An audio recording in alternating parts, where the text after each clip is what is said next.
have any idea how bad things will get at Memorial? Nobody knew. In this particular story, the physical space is such an important character. That's why we spent the time on these sets to make them reflect the actual spaces that these people had to live in. What really sets these sets apart from a lot of other sets is the sheer scope and size of them. Yeah, wow. Yeah. The fidelity to details is just stunning. The exterior, the way that the windows are broken, this is just amazing.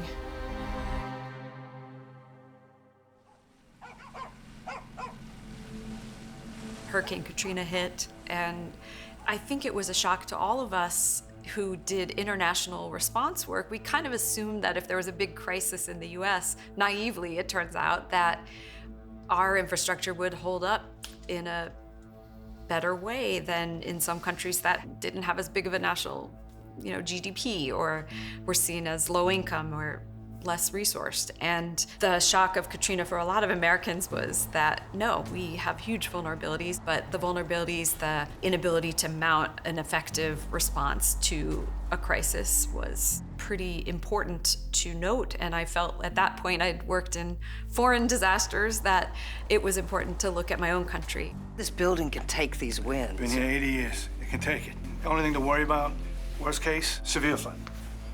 Okay. If there were severe flooding, I mean, what would we do? Evacuate. Evacuate? How? Well, I don't know how. I mean, you're the incident commander. Not only are you a reporter for the New York Times and an incredible journalist, but you're also a medical doctor. I actually did an MD and a PhD, a combined program, and the idea was to be a clinician practicing medicine and also do research that related to that topic and try to, do independent investigating. It all kind of started with a year off, or what I envisioned to be a year off between med school and residency, and then my life went in a very different direction.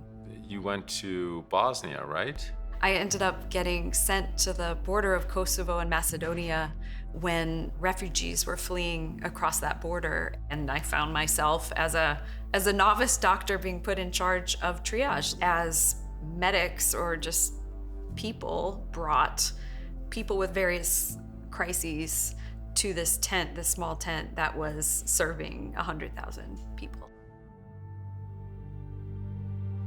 So that point in your life where you're having to make decisions about who gets medical care and who doesn't, that seems very connected to the story of 5 Days at Memorial.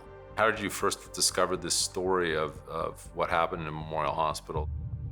I happened to be volunteering in New Orleans after Hurricane Katrina. And first I went with a public health team, and we worked in the shelters where the individuals who had been displaced from their homes, there were still people packed into stadiums, and we were doing some public health research looking at whether people had medical issues in these vast shelters that needed attention.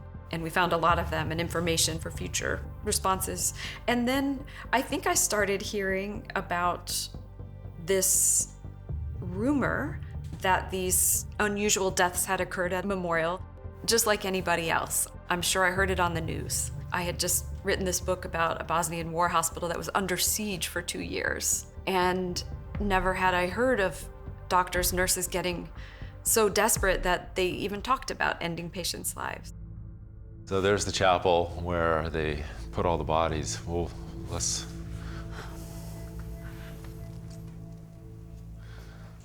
The chapel. It's just very, very real to life. And this chapel was a site where the bodies were placed and blessed, and it's really something to see it in this way. Yeah. I think it will have quite an impact when people watch the show. The reason that I wanted to look at the individual actions is that I had seen, as a responder myself in disaster and conflict situations, that very often our infrastructure doesn't hold up. Very often we, individuals, you, me, might be left in a situation where our ability to act, our decisions, could have life and death consequences, because rarely does a response go as one would hope.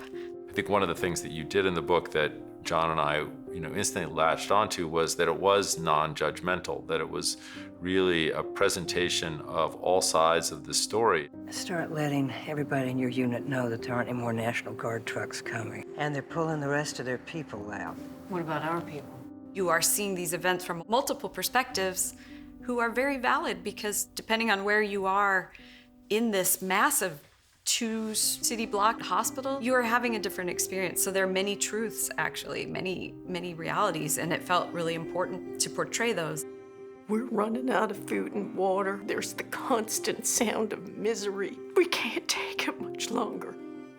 When I wrote this, and very much the same as when you and John wrote, is that we want people to experience this or to go along with it as it happened in time, not just to look back and judge, but to try to march through moment by moment along with people who didn't have perfect information, who were basically dealing with the situation as it unfolded, and to have that empathy for them and maybe understanding of what led to the events that occurred that were so shocking.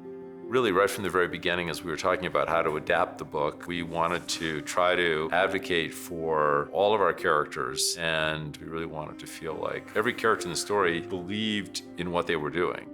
And action. We're getting out all the patients that we can. Our hope is that we'd be left to debate and discuss some of the ethics and issues involved, and really hope that this would provoke conversations after people watched it about some of the questions raised. I have tried to do good. Is this person guilty? Is this person not guilty? Jesus. Should this person have gone to jail? I need to go back upstairs. I need to check on a patient. Anything you need to know, you can email a corporate office. Why Let your you know offices? We're a different hospital. We're evacuating. You need to go. Now. Was it understandable and justifiable what they did? Is it even possible for us to pass judgment on these characters from the comfort of hindsight? I think it's absolutely fine that individuals will watch this and come away with different conclusions about what they feel, should have happened. But what I really want is for them to understand what did happen, to have the facts. That's very material, and that helps us understand and make informed kind of judgments in our own mind. I think as human beings, we have an aversion to, really embracing the possibility that the worst case scenario will happen. It's natural.